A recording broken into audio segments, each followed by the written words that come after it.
বিগত শতাব্দী জুড়ে বিশ্ব নেতৃত্ব ছিল যুক্তরাষ্ট্রের হাতে, কিন্তু 21 শতকের তৃতীয় দশকে এসে সেই নেতৃত্ব চ্যালেঞ্জের মুখে। যুক্তরাষ্ট্র যখন একের পর এক ফ্রন্টে সামরিক ও কূটনৈতিকভাবে জড়াচ্ছে, তখন চীন যেন ছায়ায় দাঁড়িয়ে প্রতিটি ভুল পদক্ষেপের সুযোগ নিচ্ছে।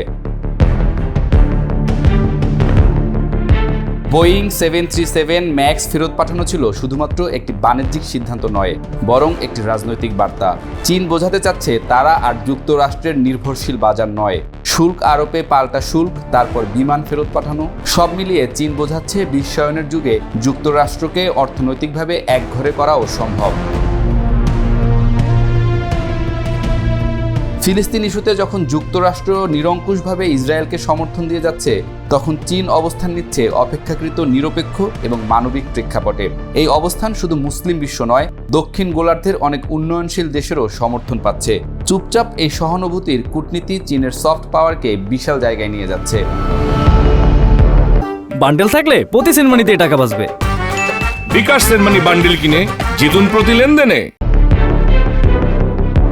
ইরান প্রসঙ্গে চীন সরাসরি তেহরানকে সামরিক সহায়তা না দিলেও কৌশলে পাশে দাঁড়িয়ে আছে। রাশিয়ার সঙ্গে সমন্বয় করে জাতিসংঘে ভোট দিয়ে এবং ইউরেনিয়াম বিনিময় ইস্যুতে আলোচনার ফোরাম তৈরি করে। চীন এখানে যুদ্ধ নয়, কূটনৈতিক মধ্যস্থতাকে সামনে রাখছে, যেটা আন্তর্জাতিকভাবে গ্রহণযোগ্যতা তৈরি করছে। যুক্তরাষ্ট্রের বিপরীতে চীনের কৌশলটা অনেকটাই নীরব বিপ্লব। বড় বড় ভাষণে নেতৃত্বের কথা না বলে তারা তথ্য প্রযুক্তি, অবকাঠামো, জ্বালানি এবং কৃত্রিম বুদ্ধিমত্তার মতো ভবিষ্যৎমুখী খাতে বিনিয়োগ করছে। বেল্ট অ্যান্ড রোড ইনিশিয়েটিভ হোক কিংবা ডিজিটাল সিল্ক রোড, সবই ভবিষ্যতের নেতৃত্বের রূপরেখা।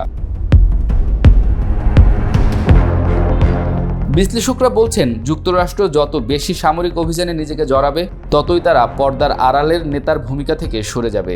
যুদ্ধপ্রবণতা আর অর্থনৈতিক একচেটিয়াকরণ যখন আঞ্চলিক শান্তির চেয়ে বেশি গুরুত্ব পায়, তখন নতুন নেতৃত্ব খোঁজে মানুষ।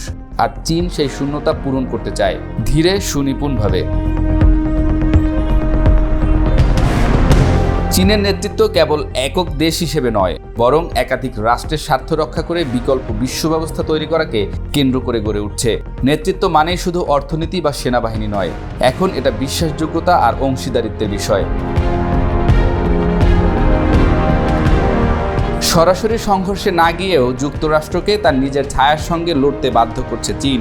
ভবিষ্যতের নেতৃত্বে হয়তো রাতারাতি বদলাবে না, কিন্তু যে প্রশ্নটা এখন সবার মনে, যুক্তরাষ্ট্র কি আর আগের মতো আগ্রহী, দক্ষ ও গ্রহণযোগ্য বিশ্বনেতা?